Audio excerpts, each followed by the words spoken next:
एकादशी भाद्रपद कृष्ण पक्ष। कुंती पुत्र युधिष्ठिर बोले कि हे जनार्दन, अब आप मुझे भादो की कृष्ण पक्ष की एकादशी के बारे में बताइए। उस एकादशी का नाम तथा उसकी विधि क्या है, सो विस्तार पूर्वक कहिए। श्री कृष्ण भगवान बोले कि हे युधिष्ठिर, भाद्रपद की कृष्ण पक्ष की एकादशी को अजय एकादशी कहते हैं।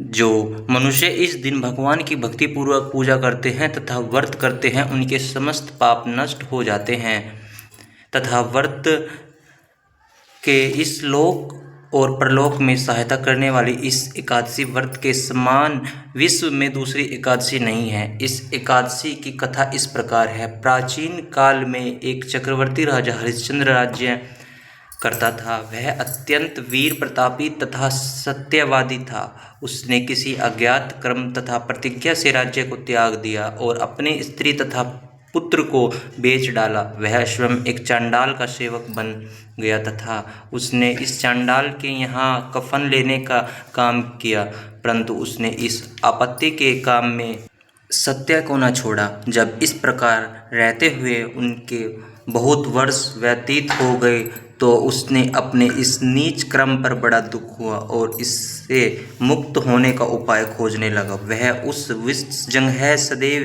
इसी चिंता में लगा रहता कि मैं क्या करूं। एक समय जब वह चिंता कर रहा था, गौतम ऋषि वहां आए। राजा ने उन्हें देखकर प्रणाम किया और अपने दुख की कथा सुनाने लगे। महर्षि गौतम राजा के दुख से पूर्ण वाक्यों को सुनकर अत्यंत दुखी हुए और राजा से बोले कि हे राजन, भादो के कृष्ण पक्ष में अजा एकादशी होती है। तुम इस एकादशी का विधि पूर्वक व्रत करो तथा रात्रि जागरण करो, इससे तुम्हारे समस्त पाप नष्ट हो जाएंगे। गौतम ऋषि राजा से इस प्रकार कहकर अंतर ध्यान हो गए।